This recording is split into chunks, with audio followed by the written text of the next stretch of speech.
Vamos ser sinceros, alguém já olhou para um poema e sentiu, bem, um vazio? Ou, pior ainda, uma certa irritação? Se isso já aconteceu, saiba que essa sensação é bastante comum. No seu ensaio provocador O ódio pela poesia, Ben Lerner mergulha de cabeça exatamente nesta questão. Ele quer saber por que é que uma forma de arte tão reverenciada consegue às vezes gerar tanta aversão. Pois é uma sensação desconfortável, quase universal. Aquela impressão de que não estamos a perceber, de que há um segredo ali que nos escapa. Mas e se o problema não for connosco? A ideia de Ben Lerner é radical. Talvez essa frustração seja parte da própria natureza da poesia.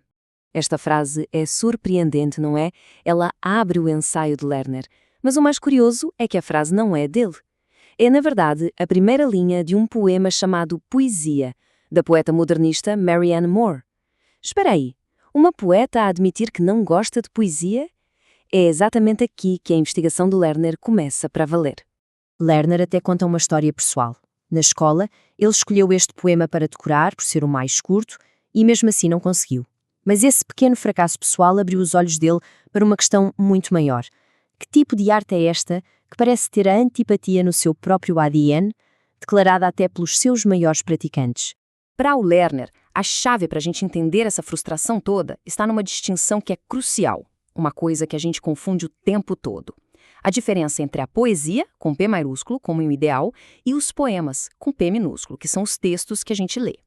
É aqui que mora o X da questão, sabe? De um lado, temos a poesia, a promessa, a ideia de uma linguagem perfeita que pode nos levar para outro lugar. Do outro lado, temos os poemas, as tentativas concretas, os textos que, na visão do Lerner, falham sempre em alcançar aquele ideal. O nosso tal ódio, então, não é bem ódio. É, na verdade, a decepção que a gente sente nesse abismo entre a promessa e o que o poema realmente entrega. Esta é a conclusão lógica e um pouco brutal do Lerner.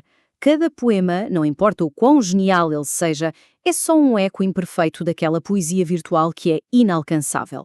A nossa insatisfação não vem porque os poemas são maus, mas porque a própria ideia de poesia é, por definição, impossível de ser capturada em palavras. E olhe que essa tensão não é nenhuma crise da modernidade ou invenção do Lerner, não. Ele mostra que esse conflito entre o ideal e o real tem perseguido a poesia há milênios, moldando a forma como a gente fala sobre ela até hoje. O padrão é incrivelmente consistente ao longo da história. Platão ataca os poemas por serem imitações, mas ao fazer isso ele está a defender um ideal de poesia pura. Séculos depois, Philip Sidney diz que a poesia é a mais alta das artes, mas ao mesmo tempo admite que a maioria dos poemas que existem são simplesmente maus. E o romântico Shelley? Para ele, até o melhor poema do mundo é uma sombra tênue da visão original. Percebe? Em todos os casos, o ideal é defendido justamente através da crítica às suas manifestações reais. Tá, mas como é que essa tensão histórica aparece hoje em dia? Lerner diz que ela não desapareceu, de jeito nenhum.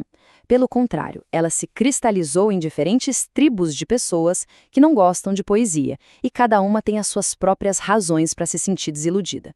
A questão central que une toda essa gente é esta. Cada grupo que critica os poemas está, na verdade, a desejar uma versão muito específica daquela poesia ideal, aquela que é impossível de alcançar. Essas frustrações tomam formas diferentes. A vanguarda quer que a poesia seja uma arma política, mas os poemas continuam a ser, bem, poemas. Os saudosistas acreditam num passado poético de ouro, que na verdade nunca existiu bem daquele jeito.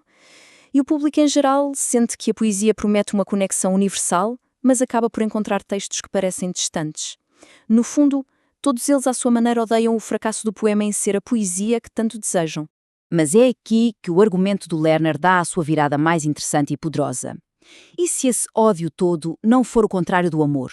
E se for, paradoxalmente, uma forma estranha, mas muito exigente, de amor? E este é o ponto central de tudo. A nossa frustração intensa com os poemas não prova que a poesia é irrelevante. Muito pelo contrário, ela prova o quão profundamente a gente ainda acredita no potencial dela. Afinal de contas, ninguém se irrita com algo em que não deposita, mesmo que inconscientemente, uma esperança imensa.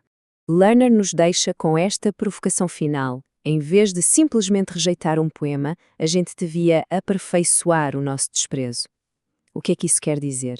Significa pegar a nossa desilusão e canalizá-la para uma crítica atenta, porque ao articularmos precisamente como um poema falha, o que é que acontece? A gente começa a vislumbrar, por contraste, o ideal que ele não conseguiu alcançar. E aqui está a conclusão transformadora. Ao nos envolvermos de forma tão intensa com as falhas da arte, a nossa crítica focada, o nosso ódio aperfeiçoado, pode-se tornar a forma mais profunda de devoção. É um reconhecimento de que, embora nenhum poema consiga ser perfeito, a busca por essa perfeição através da linguagem é o que nos mantém a ler. E essa busca, com toda a sua frustração, talvez seja a coisa mais próxima do amor que a poesia nos pode oferecer.